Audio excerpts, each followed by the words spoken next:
Thomas the Tank Engine has worked his branch line for many years.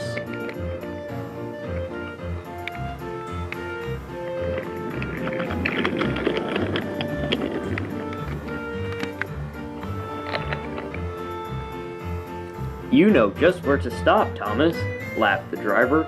You could almost manage it without me. Thomas had become conceited. He didn't realize his driver was joking. Driver says I don't need him now, Thomas told the others. Don't be so daft, snorted Percy. I'd never go without my driver, said Toby earnestly. I'd be frightened. Pooh, boasted Thomas. I'm not scared. You never dare. I would then. You'll see. It was dark next morning when the firelighter came. Thomas drowsed comfortably as the warmth spread through his boiler. He woke again in daylight. Percy and Toby were still asleep. Thomas suddenly remembered. Silly stick in the muds, he chuckled. I'll show them. Driver says I don't need him now, and he hasn't come yet. So here goes. Thomas thought he was being clever, but really he was only moving because a careless cleaner had meddled with his controls.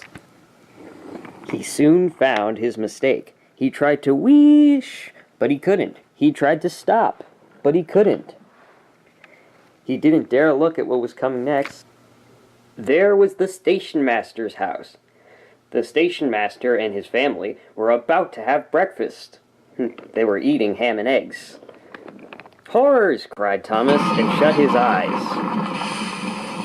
The house rocked, broken glass tinkled, plaster peppered their plates.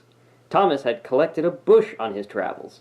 He peered anxiously into the room through its leaves. He couldn't speak. The station master grimly strode out and shut off steam. His wife picked up her plate. You miserable engine, she scolded. Just look what you've done to our breakfast. Now I shall have to cook some more. She banged the door. More plaster fell. This time it fell on Thomas. Thomas felt depressed. At last, workmen propped up the house with strong poles.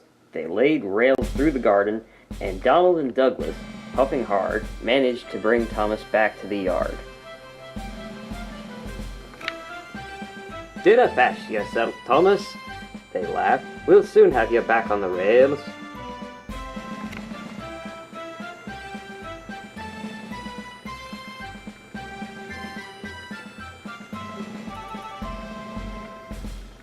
Bits of fencing, the bush, and a broken window frame festooned his front, which was badly twisted.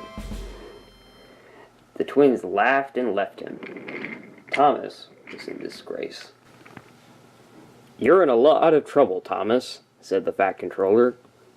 I know, sir, said Thomas. His voice was muffled behind his bush. You will have to go to the works to be mended. It will be a long job. Yes, sir. Meanwhile, a diesel rail car will do your work. A diesel, sir? Spluttered Thomas. Yes, a diesel. Diesels always stay in their sheds until they are wanted. Diesels never go out gallivanting into station masters' houses.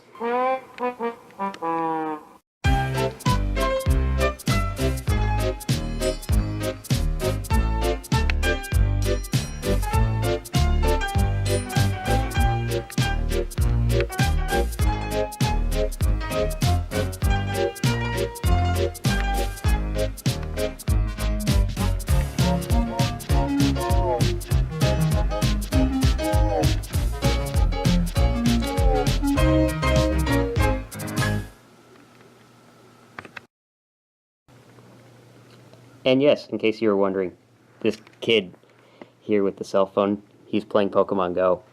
That's why he didn't notice Thomas smashed through his house. So, see ya.